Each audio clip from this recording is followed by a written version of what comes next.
Dr. Svante Pääbo. They thought that the bullet would silence us. Your analysis of Aprendí a leer a los 5 años.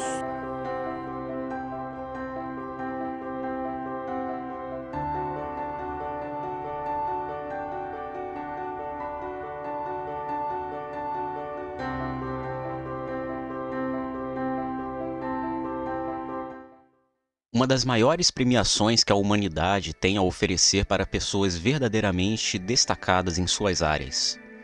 Este é o famoso Prêmio Nobel. Algo almejado por muitos e admirado por todos. Uma premiação repleta de história, que inclui erros e acertos. E que começa antes mesmo da criação do prêmio em si. Um homem que dá o nome ao prêmio. Sueco Alfred Nobel. Antecedentes. Alfred Nobel nasceu em 1833 em Estocolmo, na Suécia.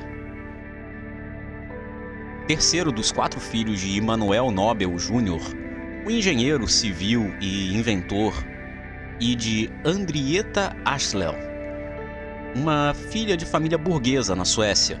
Sim, em tese, Alfred Nobel nasceria herdeiro. Isso se algum tempo atrás Immanuel não tivesse entrado em falência devido a decisões erradas em seu ofício como engenheiro civil. Esse tipo de situação fez com que a família tentasse sobreviver como fosse possível. E aos poucos, com o engenho de Immanuel e as capacidades de Henrietta, conseguiram se reerguer. E na cidade de São Petersburgo, na Rússia, construiu uma fábrica de nitroglicerina.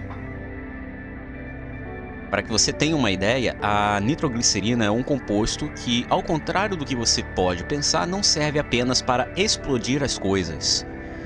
Ela também serve como um vasodilatador, usado no tratamento de doenças cardíacas.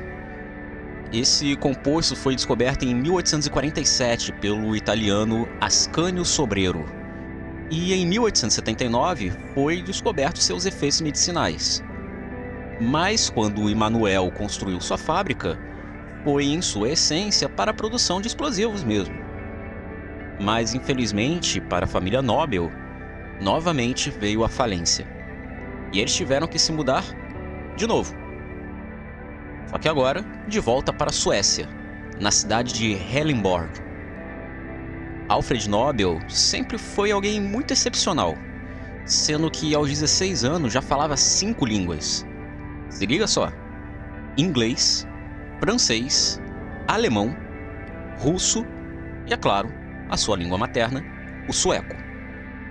Além de já possuir conhecimentos avançados em química, onde ele decidiu se dedicar e se especializou mais tarde na França.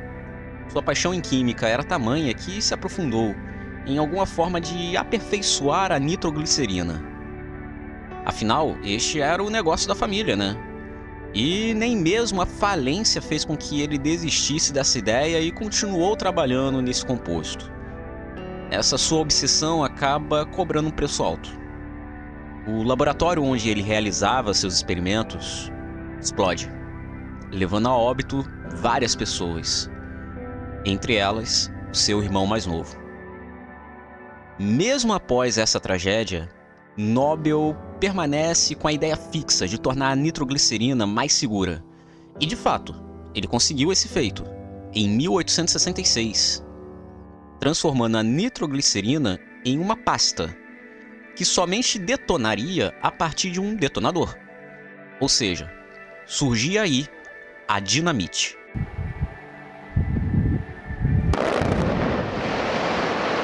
Alfred Nobel patenteia sua descoberta, o que o leva a abrir diversas fábricas em um período muito curto de tempo. Em vários pontos, seja na Europa, seja nos Estados Unidos. Ele também inventou outros tipos de explosivos, como o balistite, mas infelizmente, contra sua vontade, tais explosivos começaram a ser usados pelas potências para fins bélicos. Mas então quer dizer que não havia explosivos antes da invenção da dinamite? Na verdade, não é bem assim. Acontece que a dinamite tem como principal diferencial dos outros explosivos que ela somente pode detonar com um detonador. A nitroglicerina pura tem o problema de que agitações podem causar as explosões. São compostos muito instáveis.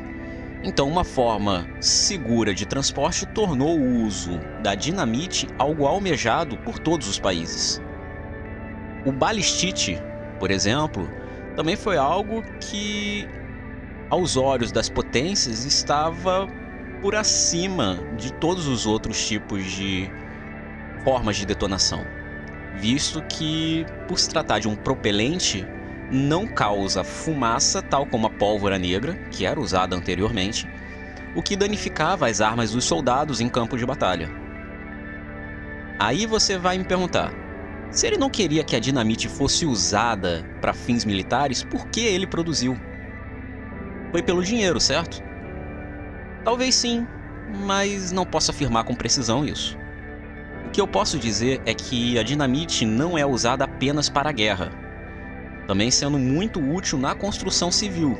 Afinal, a gente tem que lembrar que o pai do Alfred, Emanuel, era engenheiro civil.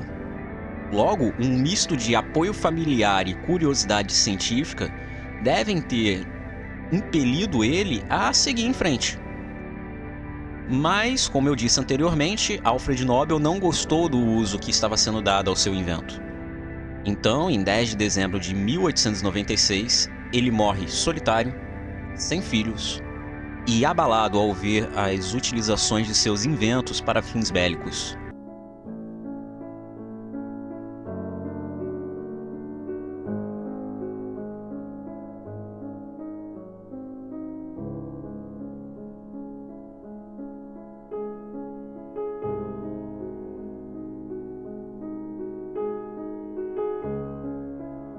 Ainda em vida, ele usou parte da sua fortuna para ajudar as organizações pacifistas e, em seu testamento, ela foi destinada para a criação de uma fundação que patrocinasse anualmente 5 prêmios: Física, Química, Literatura, Medicina e um último destinado para aqueles que contribuíssem para a paz no mundo.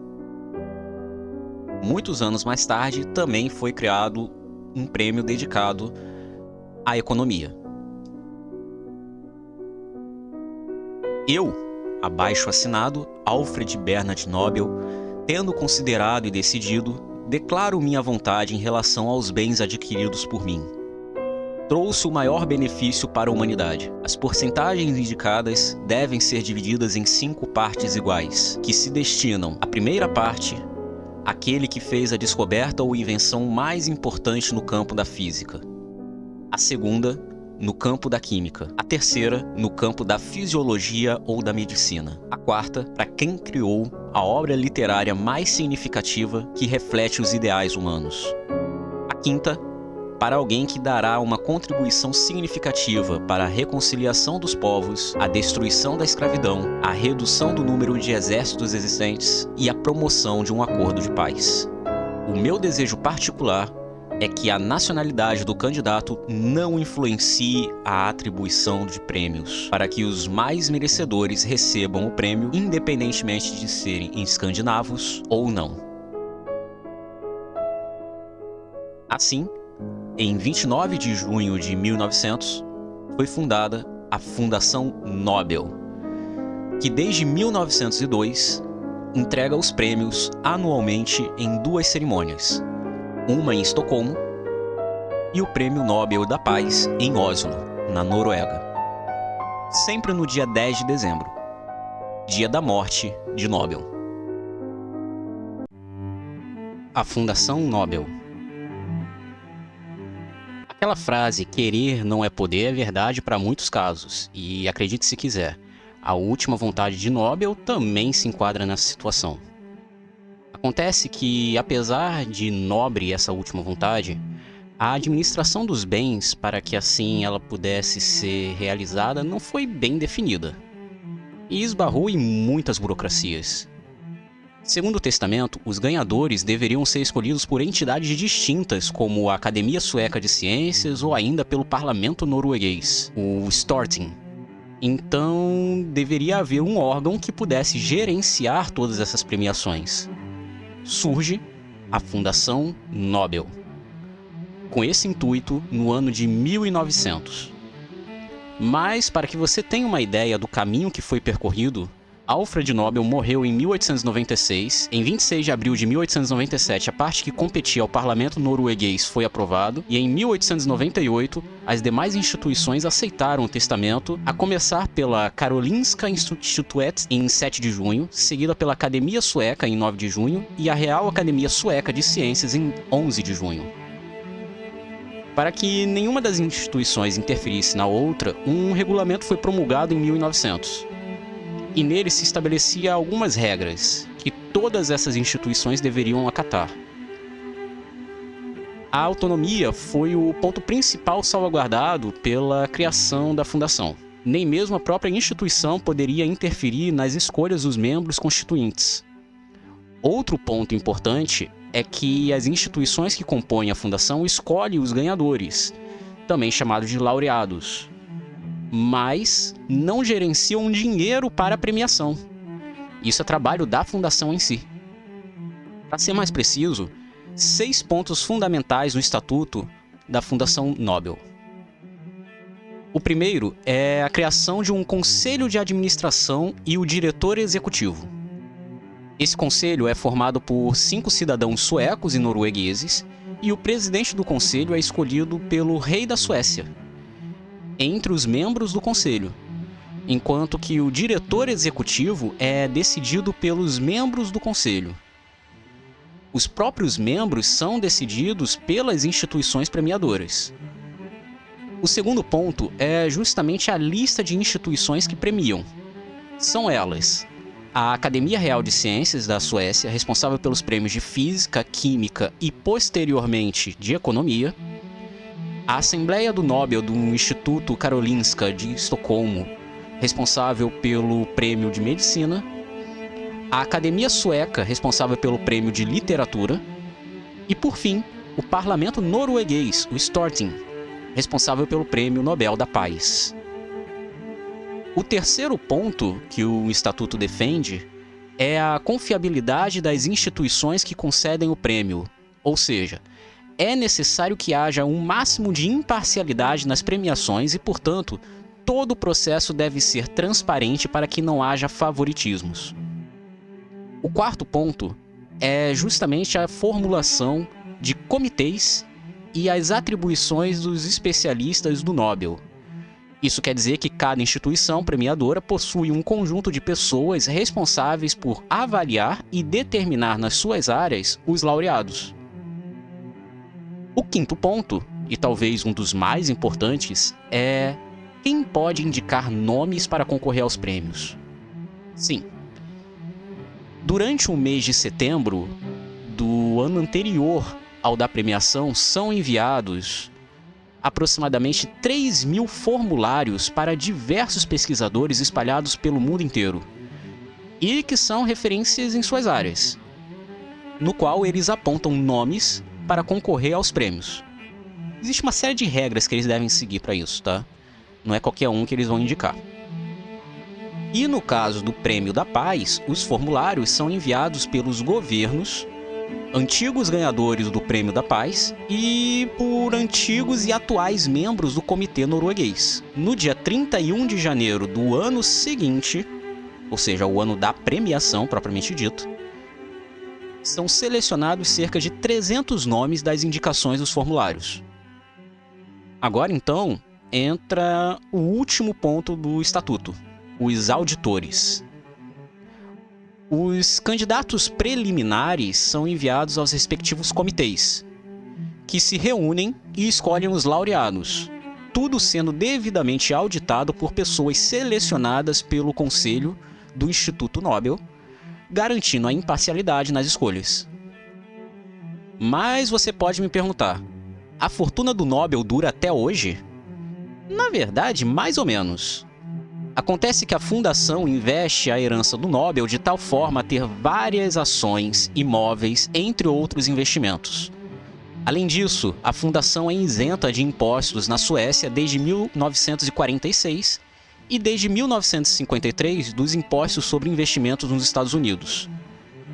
Para se ter uma ideia, os ativos da fundação no final do ano de 2017 giravam em torno de 500 milhões de dólares.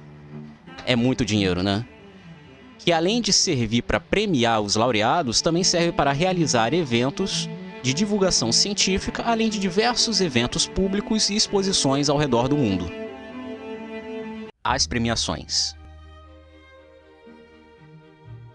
Originalmente, a fundação entregava 5 prêmios, mas em 1968, em comemoração pelos 300 anos do Banco Central Sueco, o Sveriges Riksbank doou uma quantia para a fundação para que pudesse ser criado um 6º prêmio, o de Ciências Econômicas em homenagem ao Alfred Nobel. Apesar de cerca de 300 pessoas serem nomeadas, estes nomes ficam em sigilo por 50 anos, segundo o estatuto, então quando enfim são liberados para o público. Além disso, segundo o mesmo estatuto, o anúncio dos vencedores deve ser feita imediatamente após a votação pelos membros do comitê.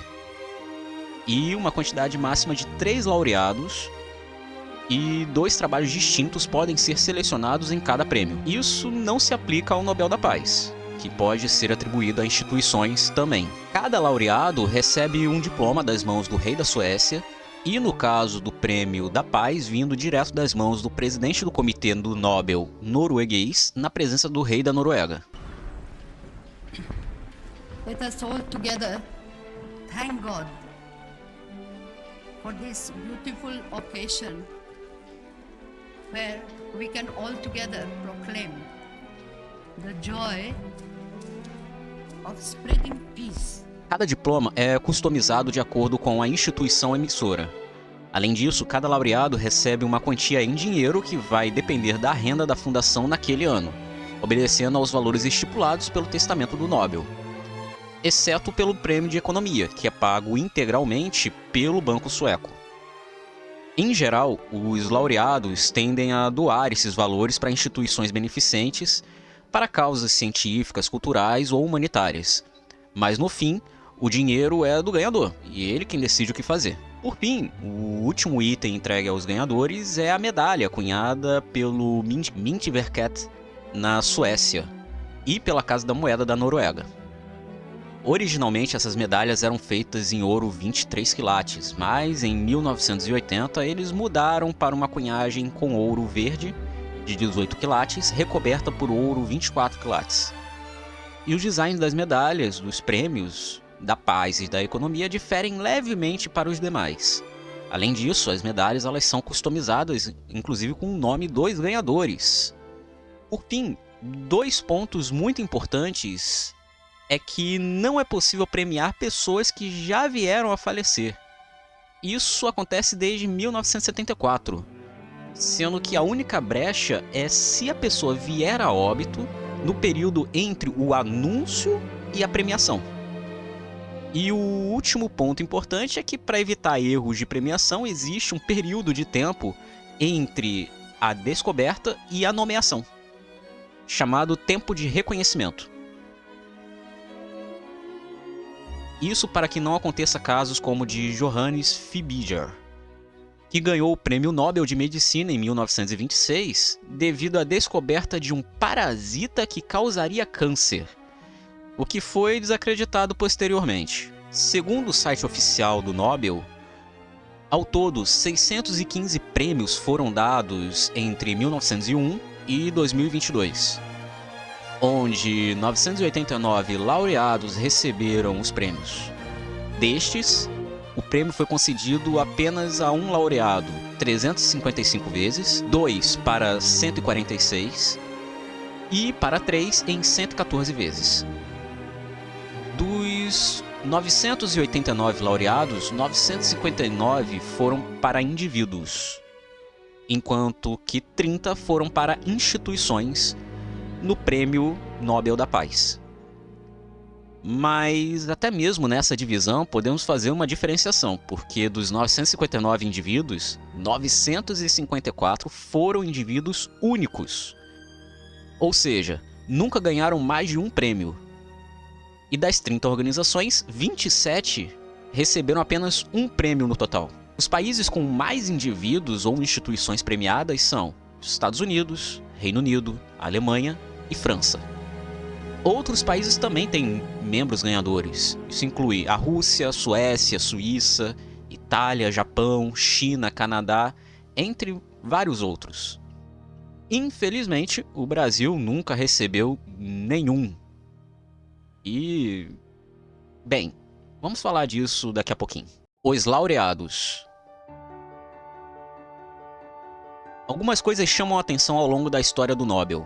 Por exemplo, desde 1901, o prêmio deixou de ser concedido 49 vezes na história.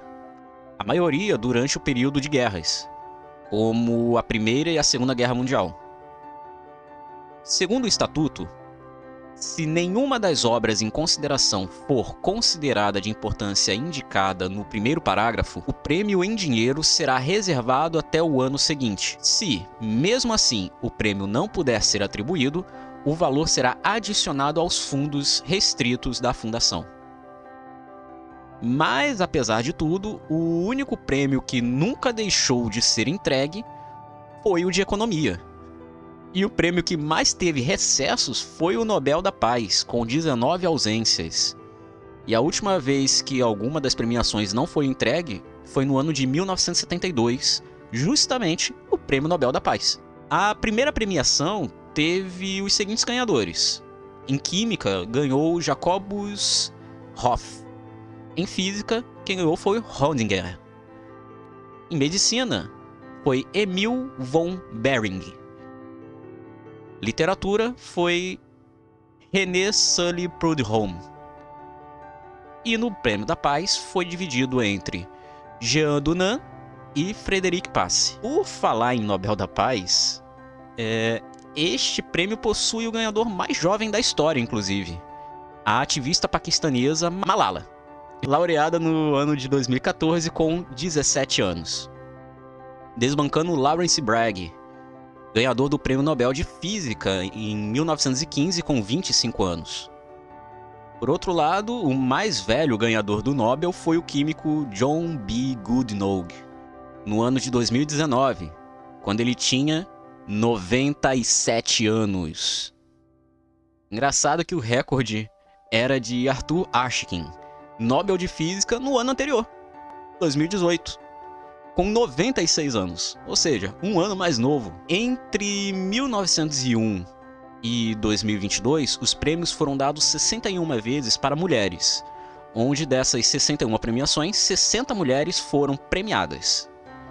Entre elas, temos uma das maiores laureadas da história, Marie Curie.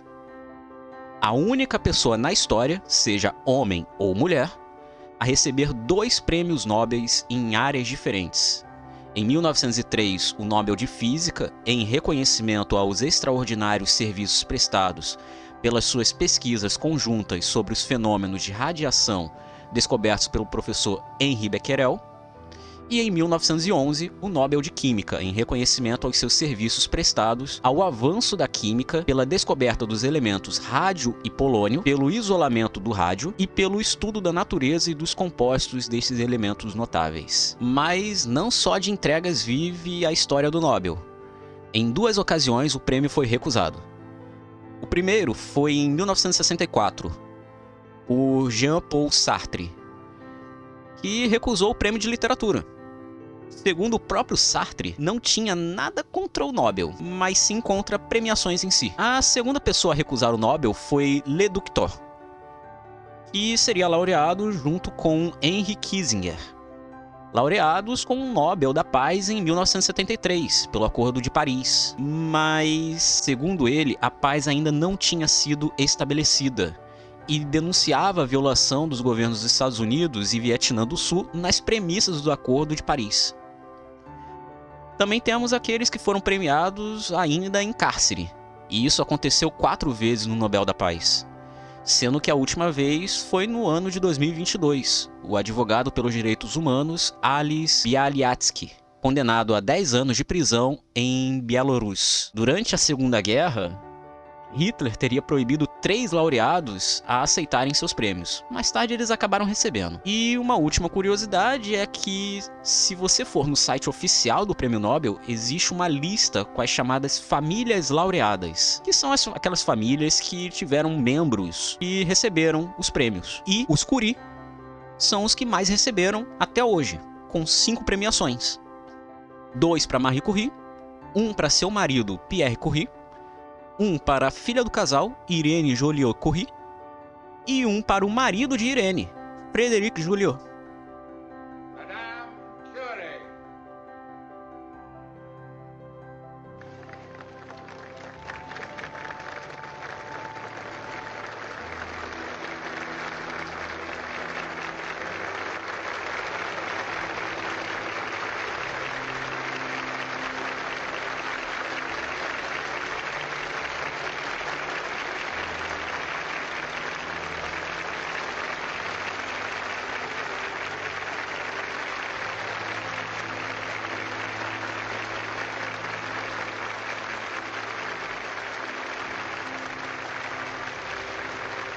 O Brasil no Nobel. Mas agora fica aquela questão: e o Brasil nessa história toda? Será que não temos competência para ganhar um Nobel? Na verdade, o Brasil já esteve algumas vezes próximo de ganhar premiações. Para que você tenha uma ideia, 40 nomes já foram cotados ou indicados para o Nobel em diversas áreas. Nomes como Carlos Chagas, Barão do Rio Branco, Vital Brasil, Oswaldo Cruz, Guimarães Rosa, Dom Helder Câmara. E um dos casos mais emblemáticos, César Lattes. No caso de Lattes, é algo extremamente questionável, visto que ele foi indicado 7 vezes para o Prêmio Nobel de Física e um deles ele só não ganhou por pura burocracia, uma vez que ele foi co-descobridor do Meson Pi, descoberta que levou à concessão do Nobel de Física a Cecil Frank Powell. Lattes foi o principal pesquisador e primeiro cientista do artigo, que descrevem o Meson Pi, mas apenas o chefe de pesquisa ganhava o prêmio na época. No ano de 2005, Lattes deu uma entrevista à revista Super Interessante, aos 80 anos de idade, e disse, abre aspas, apesar de a comissão julgadora ser formada por ingleses, acredito que não foi minha nacionalidade que pesou na decisão do vencedor.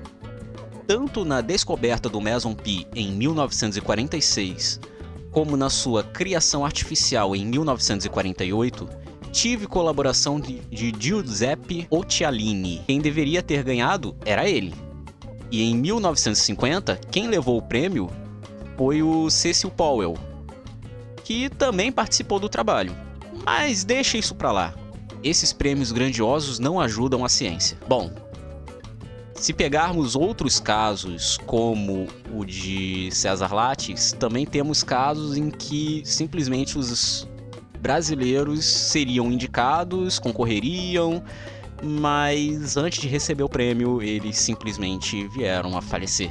Ou então a premiação daquele ano não veio a acontecer. Em entrevista ao Roda Viva da TV Cultura, o brasileiro e empresário Osiris Silva, fundador da Embraer, disse o que foi dito a ele por 3 membros do Comitê do Nobel em um jantar sobre o motivo do Brasil ter 0 Nobels. Se liga só o que ele fala. Outro dia eu estava refletindo por que o Brasil não tem nenhum prêmio Nobel, né? A Argentina tem, o Chile tem, sim, Venezuela, Colômbia e muitos países do mundo, Estados Unidos, México, mais de 300, México e assim por diante. E nós não temos prêmio Nobel. Por quê? Exatamente essa pergunta, numa oportunidade que eu tive num jantar em Estocolmo, eu vi que, de repente, eu tinha na minha frente 3 membros do comitê que indica os prêmios Nobel. E aí fiz essa pergunta para eles. Eles não responderam imediatamente não, porque acho que ficaram meio embaraçados. Mas eu acho que depois de umas doses de vodka, coisa desse tipo, um deles falou assim, vou responder a sua pergunta. Vocês brasileiros são destruidores de heróis. Olha, nossa, foi coisa, hein? Foi uma pancada no estômago. Nossa. Aí eu falei, por quê? Ele falou, todos os candidatos brasileiros que apareceram, contrariamente a dos outros países, em particular Estados Unidos, quando aparece um candidato brasileiro, todo mundo joga pedra do Brasil.